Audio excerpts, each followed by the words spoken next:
ವೀಕ್ಷಕರೇ, ನಾನು ಮಶ್ರೂಮ್ ಮಸಾಲ ಮಾಡೋದನ್ನು ಹೇಳ್ತಾ ಇದ್ದೀನಿ. ಮೊದಲಿಗೆ 200 ಗ್ರಾಮ್ ಮಶ್ರೂಮ ಕ್ಲೀನಾಗಿ ವಾಶ್ ಮಾಡಿ ಉಪ್ಪು ಮತ್ತು ಅರಿಶಿನ ಹಾಕಿ ನೀರಲ್ಲಿ ವಾಶ್ ಮಾಡಿ ನಾನು ಸ್ಲೈಸ್ ಥರ ಕಟ್ ಮಾಡಿ ಇಟ್ಕೊಂಡಿದ್ದೀನಿ. ಇದಕ್ಕೆ ಏನೇನು ಬೇಕು ಮಸಾಲ ಅಂದರೆ, ಈಗ ಒಂದು ಹಸಿಮೆಣ್ಸಿನ್ಕಾಯಿ ತೊಗೊಂಡಿದ್ದೀನಿ, ಒಂದೇ ತೊಗೊಂಡಿದ್ದೀನಿ. ಏನಕ್ಕೆ ಅಂದರೆ ಇದು ಖಾರ ಇದೆ, ಅದಕ್ಕೋಸ್ಕರ ನಾನು ಒಂದೇ ತೊಗೊಂಡಿದ್ದೀನಿ. ಖಾರ ಇಲ್ಲ ಅಂದರೆ 2 ತೊಗೊಳ್ಳಿ, ಅಂದರೆ ಅದು ಫ್ಲೇವರ್ ಬಿಡ್ಲಿಕ್ಕೆ ಅಷ್ಟೇ. ಒಂದು ಈರುಳ್ಳಿ ತೊಗೊಂಡಿದ್ದೀನಿ, ಅದನ್ನು ಸಣ್ಣಕ್ಕೆ ಹೆಚ್ಕೋಬೇಕು. ನೀವು ಯಾವುದೇ ಕಾರಣಕ್ಕೂ ದೊಡ್ಡಕ್ಕೆ ಹೆಚ್ಕೋಬಾರ್ದು. ಹಸಿ ಶುಂಠಿ ಬೆಳ್ಳುಳ್ಳಿ ಪೇಸ್ಟ್ ಇದ್ದರೆ ಸರಿ, ಇಲ್ಲದೆ ಹೋದರೆ ಹಸಿ ಶುಂಠಿ ಬೆಳ್ಳುಳ್ಳಿ ಸ್ವಲ್ಪ ತೊಗೊಳ್ರಿ, 4 ಪೀಸು. ಜೀರಿಗೆ ತೊಗೊಂಡಿದ್ದೀನಿ, 1 ಸ್ಪೂನ್ ಜೀರಿಗೆ. ಗೋಡಂಬಿ 5 ರಿಂದ 6 ಗೋಡಂಬಿ ತೊಗೊಂಡಿದ್ದೀನಿ, ನೆನೆಸಿಟ್ಕೋಬೋದು ಅಥವಾ ನೆನೆಸ್ತೇನೆ ಇಟ್ಕೋಬೋದು. ಧನಿಯಾ ಪೌಡರ್ ತೊಗೊಂಡಿದ್ದೀನಿ, 1 ಸ್ಪೂನ್ ಧನಿಯಾ ಪೌಡರ್, 1 ಸ್ಪೂನ್ ಅಚ್ಕಾರದ ಪುಡಿ. ಇನ್ನೊಂದು ಈರುಳ್ಳಿನ ಸ್ಲೈಸ್ ಮಾಡಿ ಇಟ್ಕೊಂಡಿದ್ದೀನಿ. ಇದು ಏನಕ್ಕೆ ಅಂದರೆ ಫ್ರೈ ಮಾಡಲಿಕ್ಕೆ. ಟೊಮೊಟೊ ಕೂಡ ಸ್ಲೈಸ್ ಮಾಡಿ ಇಟ್ಕೊಂಡಿದ್ದೀನಿ, ಅದನ್ನು ಫ್ರೈ ಮಾಡಲಿಕ್ಕೆ. ಇದನ್ನು ಗ್ರೇವಿ ಮಾಡ್ಕೊತೀನಿ, ಅದಕ್ಕೋಸ್ಕರ. ಗರಂ ಮಸಾಲ ತೊಗೊಂಡಿದ್ದೀನಿ, ಕೊತ್ತಂಬರಿ ಸೊಪ್ಪು ಸ್ವಲ್ಪ ಜಾಸ್ತಿನೇ ಇರಬೇಕು ಇದಕ್ಕೆ, ಹಂಗಂದ್ರೇ ಇದು ಟೇಸ್ಟ್ ಬರೋದು. ನೋಡಿ, ಪ್ಯಾನ್ ಇಟ್ಕೊಂಡಿದ್ದೀನಿ ನಾನೀಗ ಗ್ಯಾಸ್ ಮೇಲೆ. ಈಗ 2 ಸ್ಪೂನು ಎಣ್ಣೆ ಹಾಕ್ಕೋತೀನಿ. ಎಣ್ಣೆ ಕಾದಿದೆ, ಈಗ ಈರುಳ್ಳಿ ಹಾಕ್ತೀನಿ. ಈರುಳ್ಳಿನ ಚೆನ್ನಾಗಿ ಕಂದು ಬಣ್ಣ ಬರೋವರೆಗೂ ನಾವು ಚೆನ್ನಾಗಿ ಫ್ರೈ ಮಾಡ್ಕೋಬೇಕು. ನೋಡಿ, ಕಂದು ಬಣ್ಣ ಬಂದಿದೆ. ಈಗ ಟೊಮೊಟೊ ಹಾಕ್ಕೊತೀನಿ, ಅದ್ರ ಜೊತೆಗೆ ಹಸಿ ಶುಂಠಿ ಬೆಳ್ಳುಳ್ಳಿ ಪೇಸ್ಟ್ನ ಹಾಕ್ಕೊತೀನಿ. ಅಂದರೆ ಬೆಳ್ಳುಳ್ಳಿ ಪೇಸ್ಟ್ ಇತ್ತು ಅಂದರೆ ಈ ಥರ ಹಾಕ್ಕೊಳ್ಳಿ, ಇಲ್ಲಾಂದರೆ ಬೆಳ್ಳುಳ್ಳಿ ಮತ್ತು ಹಸಿ ಶುಂಠಿನ ನೀವು ಚೆನ್ನಾಗಿ ಈ ಥರ ಫ್ರೈ ಮಾಡಿಕೊಂಡು ಮಸಾಲಾಗೆ ಹಾಕಬೇಕು ನೀವು. ನೋಡಿ, ಟೊಮೊಟೊ ಫುಲ್ಲು ಮೆತ್ತಿಗೆ ಬೇಯಿಸ್ಕೊಂಡಿದ್ದೀನಿ. ಈಗ ಜೀರಿಗೆ ಹಾಕ್ಕೊತೀನಿ. ಈ ರೀತಿ ನೋಡಿ, ಟೊಮೊಟೊ ಈ ರೀತಿ ಚೆನ್ನಾಗಿ ಬೇಯಬೇಕು, ಹಂಗಂದರೆ ಗ್ರೇವಿ ಟೇಸ್ಟ್ ಬರುತ್ತೆ. ಇಲ್ಲಾಂದರೆ ಹುಳಿ ಸ್ಮೆಲ್ ಬಂದುಬಿಡುತ್ತೆ, ಅದಕ್ಕೋಸ್ಕರ. ನೋಡಿ, ಈ ರೀತಿ ನಾನು ಚೆನ್ನಾಗಿ ಫ್ರೈ ಮಾಡ್ಕೊಂಡಿದ್ದೀನಿ. ಇದನ್ನು ಈಗ ಗ್ಯಾಸ್ ಆಫ್ ಮಾಡಿ ಇದನ್ನೀಗ ನಾನೊಂದು ಜಾರಿಗೆ ಹಾಕ್ಕೊತೀನಿ. ಇದು ಜಾರು ಸಣ್ಣ ಜಾರಲ್ಲೇ ತೊಗೊಳ್ರಿ, ಫುಲ್ಲು ಸಣ್ಣಕ್ಕೆ ಆಗಬೇಕು. ಯಾವುದೇ ಕಾರಣಕ್ಕೂ ಒಂದು ಸ್ವಲ್ಪನೂ ತದಿಯಾಗಿ ಇರಲೇಬಾರ್ದು. ಪೇಸ್ಟ್ ಯಾವ ರೀತಿ ಇರಬೇಕು ಅಂದರೆ ಫುಲ್ಲು ಸಾಫ್ಟಾಗಿರಬೇಕು. ನೋಡಿ, ಈ ರೀತಿ ನಾನು ಈಗ ಹಾಕ್ಕೊಂಡಿದ್ದೀನಿ. ಇದೀಗ ತಣ್ಣಗಾಗೋದ್ರೊಳಗೆ ನಾವು ಮಶ್ರೂಮ್ನ ಫ್ರೈ ಮಾಡ್ಕೊಳ್ಳೋಣಂತೆ.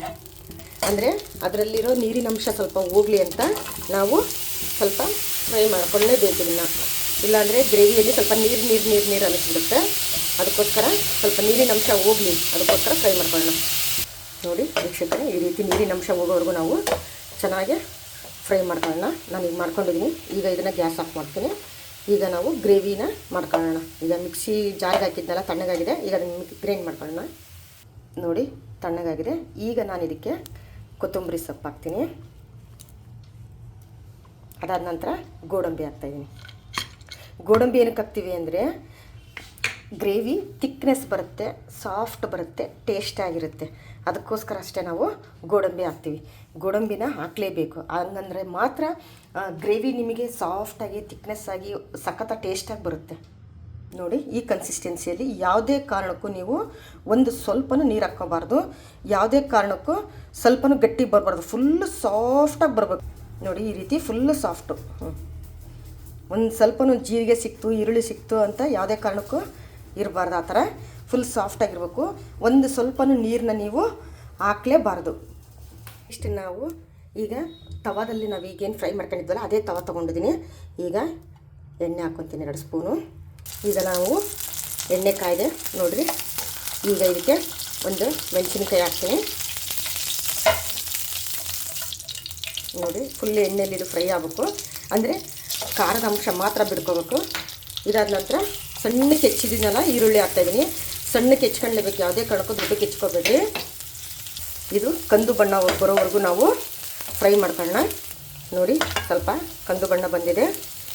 ಇದಕ್ಕೀಗ ಗರಂ ಮಸಾಲ ಮತ್ತು ಅಚ್ಕಾರದ ಪುಡಿ ಎರಡನ್ನೂ ಹಾಕ್ತಾಯಿದ್ದೀನಿ. ಜೊತೆಗೆ ರುಚಿಗೆ ತಕ್ಕಷ್ಟು ಉಪ್ಪು. ಈಗ ನಾನು ಪೇಸ್ಟ್ ಮಾಡಿ ಏನು ಇಟ್ಕೊಂಡಿದ್ನಲ್ಲ ಅದನ್ನು ಇದಕ್ಕೆ ಹಾಕ್ತಾಯಿದ್ದೀನಿ. ಫುಲ್ ಸಣ್ಣಕ್ಕೆ ಇದೆಲ್ಲ ಮಸಾಲೆ ಮಿಕ್ಸಪ್ ಆಗಲೇಬೇಕು. ನೋಡಿ, ಈ ರೀತಿ ಚೆನ್ನಾಗಿ ಕುದಿಬೇಕು, ಅಂದರೆ ಇದೆಲ್ಲ ಬೆಂದು ಎಣ್ಣೆ ಸ್ವಲ್ಪ ಸೈಡಿಗೆ ಬರಬೇಕು. ಈ ಥರ ಕುದ್ದು ಆ ರೀತಿ ನೀವು ಮಸಾಲಾನ ಕ್ಲೀನಾಗಿ ಫಸ್ಟ್ ಮಿಕ್ಸ್ ಮಾಡ್ಕೊಳ್ಳೇಬೇಕು, ಚೆನ್ನಾಗಿ ಬೇಯಿಸ್ಕೊಳ್ಳೇಬೇಕು. ನೀರು ಹಾಕಿದ ಮೇಲೆ ಬೇಯಿಸ್ಕೊಳಕ್ಕಾಗಲ್ಲ, ಅಂದರೆ ಅದು ಫ್ಲೇವರು ಟೇಸ್ಟು ಏನೂ ಬರೋದಿಲ್ಲ. ಅದಕ್ಕೋಸ್ಕರ ನಾವು ಮುಂಚೆನೇ ಚೆನ್ನಾಗಿ ಬೇಯಿಸ್ಕೋಬೇಕು. ಇದು ಮಶ್ರೂಮು ಏನಕ್ಕೆ ಅಂದರೆ ವೈಟ್ ರೈಸಿಗೆ, ಚಪಾತಿಗೆ, ಆಮೇಲೆ ಕುಷ್ಕಾಗೆ, ಪ್ಲೇನ್ ಕುಷ್ಕ, ಇದಕ್ಕೆಲ್ಲ ಮಶ್ರೂಮ್ ಮಸಾಲ ಟೇಸ್ಟ್ ಇರುತ್ತೆ, ಜೊತೆಗೆ ಅದು ಕಾಂಬಿನೇಷನ್ ಕೂಡ ಆಗುತ್ತೆ.